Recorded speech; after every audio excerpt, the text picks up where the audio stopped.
Hello, it's Annie, Shaman of Avalon. Today I'm going to be talking about shamanic techniques for healing Narcissistic Personality Disorder, otherwise known as NPD. I know this may come as something of a surprise to those of you who've been given to understand that NPD can never be cured. But if you can bear with me just a little, I will go on to explain my point of view from the shamanic perspective, and then you can make up your own mind about what you think about it. I can say, though, at this stage that a therapy that uses words, like any of the talking therapies, will never be able to reach and heal a disorder that was caused in the pre-verbal state and quite possibly in the womb. And so that's why I think that members of the American Psychiatric Association believe largely that NPD can never be healed. It cannot be healed by them, which is not quite the same thing. And once we take a step back from this self-appointed priesthood, other solutions quickly present themselves.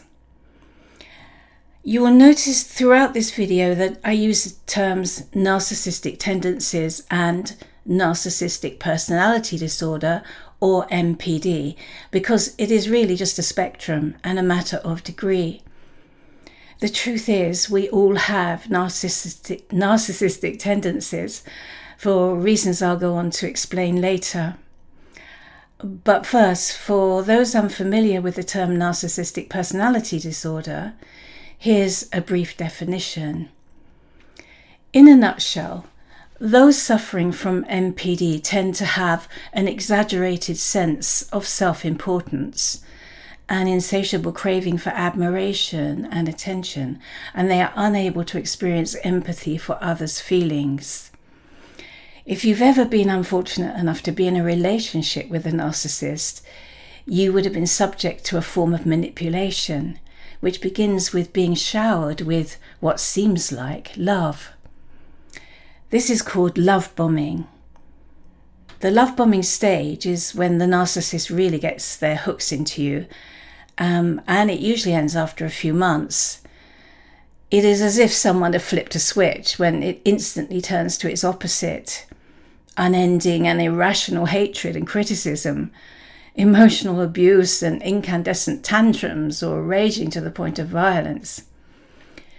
We're told in all the literature that both stages of the relationship, in love or in hate, are equally satisfying to the narcissist, who in this respect is like a vampire, sucking the energy of their victim. It makes no difference to them whether it is the energy of love or the energy of despair. Apparently, this was their goal all along, to have a ready-made supply handy whenever they needed a feed. You can't reason with the narcissist that they should treat you better. They are always right, and you are always wrong. You will probably already know most of this if you've ever been in a relationship with a narcissist and came onto YouTube to research it, to get some help and support, to work out how you got yourself into the mess in the first place and how you can get yourself out. So you'd be forgiven for thinking that the American Psychiatric Association must be wrong in their assessment that less than 1% of the population suffer from narcissistic personality disorder. It really doesn't seem that way from the thousands of talking heads on YouTube explaining how they are in recovery from their narcissist partner and how they managed to leave him in the end. You'd think it's far more than that. I think the reason may be that many people confuse full-blown NDP with narcissistic tendencies in a person, which we all have to some extent.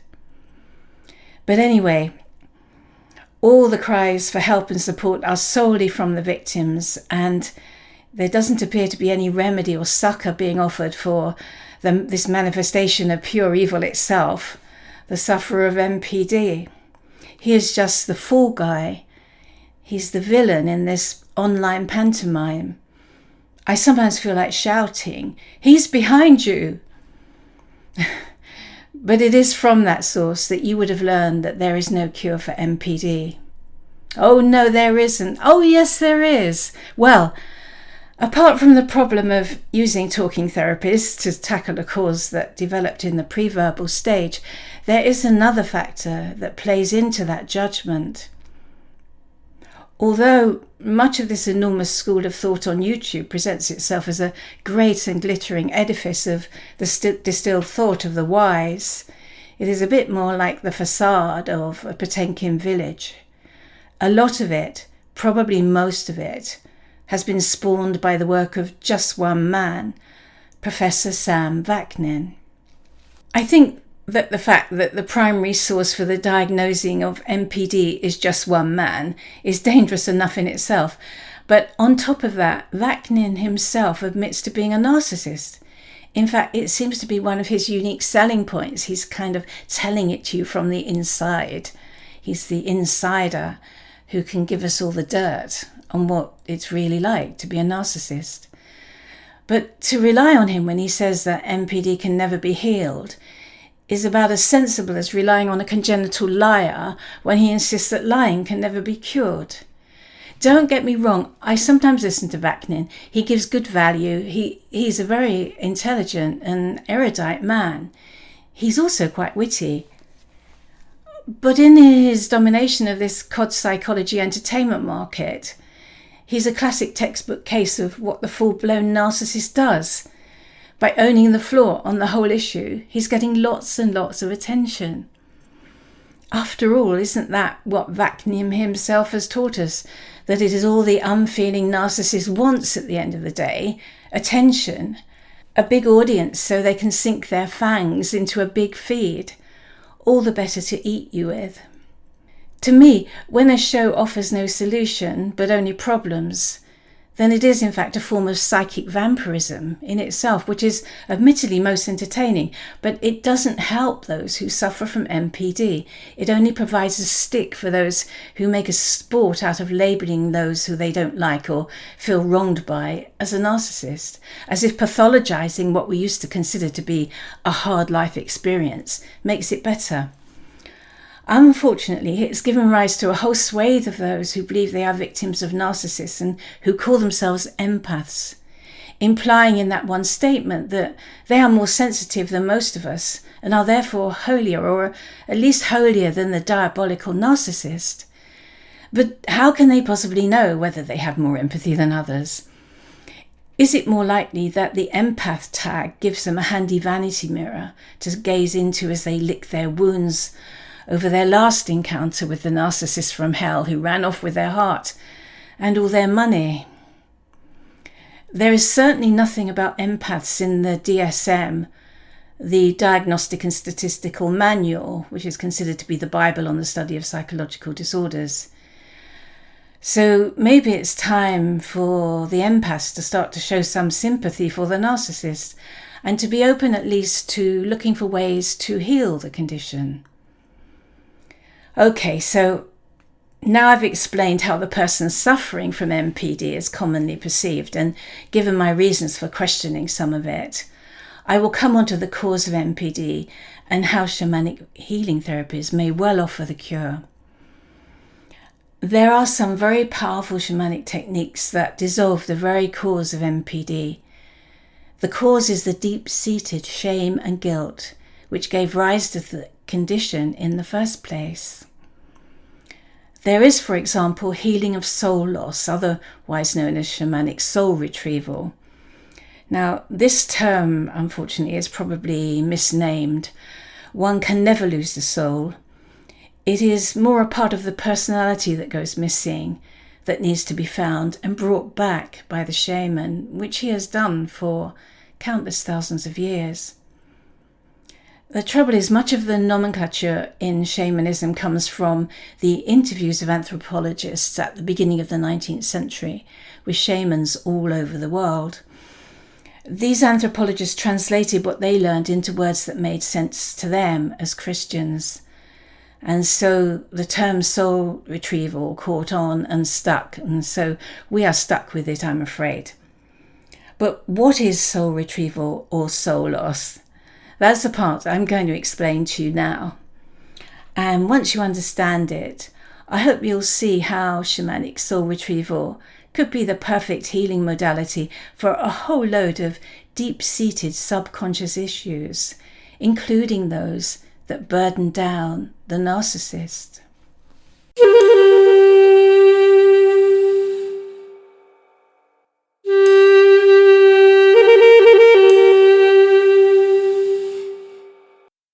On a visceral level, we all know how soul loss comes about. We suffer pain or trauma or abuse. We are overwhelmed by grief or guilt or shame. And part of us just goes away because it doesn't want to stay in a world that seems so harsh and cruel. We may be compelled to make a wrenching life choice, leaving a partner or a job or a home.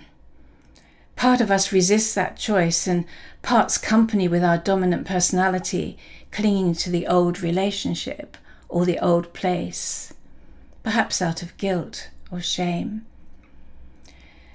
Soul loss deepens when we fall into depression or addiction or make compromises with the world as we understand it, giving up on our big dreams of life. Lacking the courage and confidence to make that creative leap or to trust ourselves to love, we wimp out, and part of our bright spirit, disgusted with us, goes away. Now, those are not my words. They are those of the historian Robert Moss, who had a shamanic awakening and went on to write books on lucid dreaming and shamanic healing.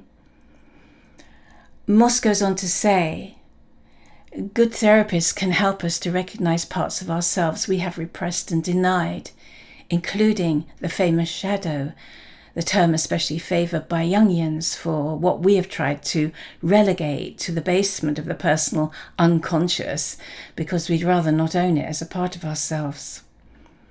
But the shamanic concept of soul loss reaches further. It recognises that soul healing is not only about recognising and integrating aspects of the self that we have buried or denied. It is retrieving pieces of soul that have literally gone missing and need to be located and persuaded to return and take up residence in the body where they belong. I should reiterate, when Moss says soul, I understand it as a fragmented part of the personality. He goes on to add that in his own practice, he's identified 5 different forms of symptoms, or rather, I should say, complexes of symptoms, which indicate that soul retrieval healing may help. This is because all 5 are about the loss that creates a chasm or lacuna in the whole being of the person, the same chasm that the sufferer of NPD tries in vain to fill with attention from others. So I'll explain all 5 of them here. They are: 1. Loss of vital energy, like ME or chronic fatigue. 2. Loss of younger self, feeling old before your time. 3. Loss of animal spirits, feeling separate to nature. 4. Loss of ancestral soul, feeling alienated from our ancestors or from our natural tribe. And finally 5, loss of connection with the greater self, as if you're wandering lost in the wilderness or wasteland, has been written by the poets. There is a further symptom that I've identified in my own practice, which could be called continually revisiting the scene of the crime. If the soul loss occurred through, say, abuse from a loved one, the person may continually find themselves in serial relationships with abusers. It's almost as if they keep attracting to themselves the same unhealthy relationships, the identical patterns of adverse life events. Now, psychologists already know about this repeating of patterns, but they may not understand that the need to revisit the scene of the crime is in order to discover what's been lost. Of course, the attraction of life patterns takes place in the subconscious mind, and so people are rarely aware that they are magnetizing their problems to themselves again and again and again. Anyway, So far, we've just been talking about healing the shame and guilt that we've accrued over our actions in this life, and that is quite valid. But on top of that, or perhaps I should say below that, a lot of our shame and guilt is free-floating and difficult to pin down because it's pre-verbal and stuck in the subconscious mind, which can only communicate with us through dreams. We have this sticking point because from the moment we emerge from the birth passage, we enter into a world that is completely organized around the notion of original sin. We're born into families where our parents are weighed down with the burden of original sin because their parents were, and so on, as far back as we know, and even further back than that, deep in the mists of time. It's been going on for thousands of years at least. The use of original sin as a tool to control the peoples of earth is older than the story about Adam and Eve being banished from the Garden of Eden for merely the transgression of eating an apple. We can trace it back at least as far as the astronomer priests of ancient Babylon. Knowing, as they did with their extensive star charts, exactly when an eclipse would be due, they would tell their citizens that if they didn't pay enough tithes into the temple, God would show his displeasure by making the sun go dark. Lo and behold, a few weeks later, their prophecy comes true, and after that, all the taxes in Babylon go up. It was an early form of carbon credits, if you like. Green taxes that are the currency of today's original sin, brought in to replace the previous one, which, due to a number of factors, was starting to lose its sting. You know the one I mean. For more than 1,500 years, we've been kept on our knees for our transgressions over the murder of the Son of God in Jerusalem, who had been sent to save us from our sins. Now in the 21st century, that religion, and thus its means of control, is fading, and so they've had to resort to climate change, and a new one in the last 2 years, that if we don't use certain kinds of medication, we will be responsible for the deaths of untold thousands, including Granny, according to the new Babylon priesthood of modelers. So we have to deal with this enormous inherited burden before we can even start to address the shame and guilt we may quite rightly feel because of mistakes we've made consciously in this life. The legacy of it all goes back a long, long way into the deepest nooks and crannies of our subconscious minds, but thankfully so does shamanic soul retrieval. Soul retrieval acts on the bridge where the conscious mind meets the subconscious mind. And as I've described in previous videos, this bridge is not made of cables of fibers of nerves or muscle, but of frequency. It is a musical bridge that leads to a land of opera and plays composed in verse. It's an otherworldly dimension where metaphor is used by the entities that inhabit it as a symbolic picture message to bring back to the person waiting for healing. And as they always say, a picture speaks 1,000 words. Another shamanic technique that is very good, that has literally dissolved to like battery acid my latent shame and guilt, is the ecstasy of the heart. I've described how to do this meditation in a number of previous broadcasts, but I found that in becoming a part of the eternal quantum present, all the sins and transgressions of the past, whether real, imagined or inherited, disappeared completely. It was like they were deleted from my data banks. So in coming out of that blissful state into this everyday reality, I find I have as much reluctance to take it all on again as there is to put on a thick winter coat during a heat wave. And the truth is we don't have to.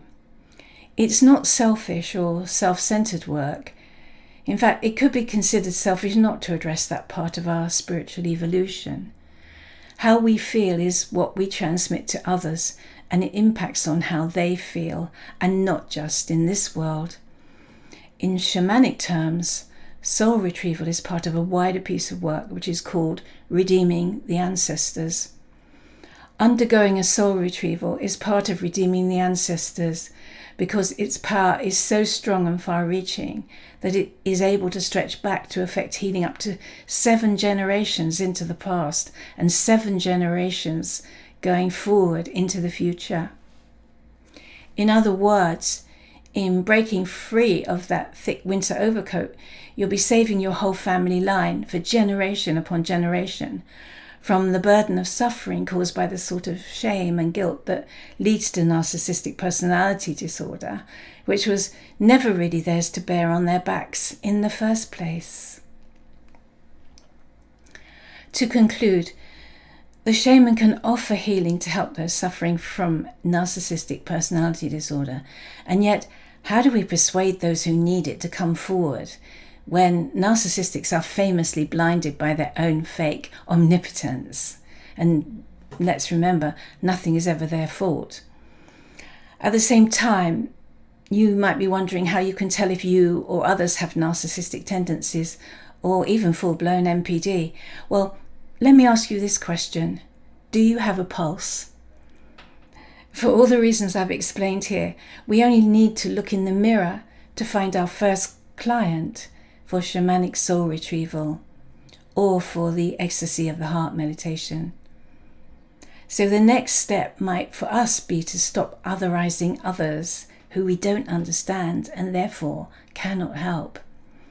Blaming the villain in the pantomime is just a childish distraction from the work we are avoiding, starting to pull up the roots of the disorder within ourselves. It's probably the most important work we will do in this lifetime, because only then will we be able to magnetize towards ourselves a much more peaceful and contented life, one in which we are less susceptible to being fooled by false promises and false horizons. We need to start with ourselves to create the world inside ourselves that we want to see.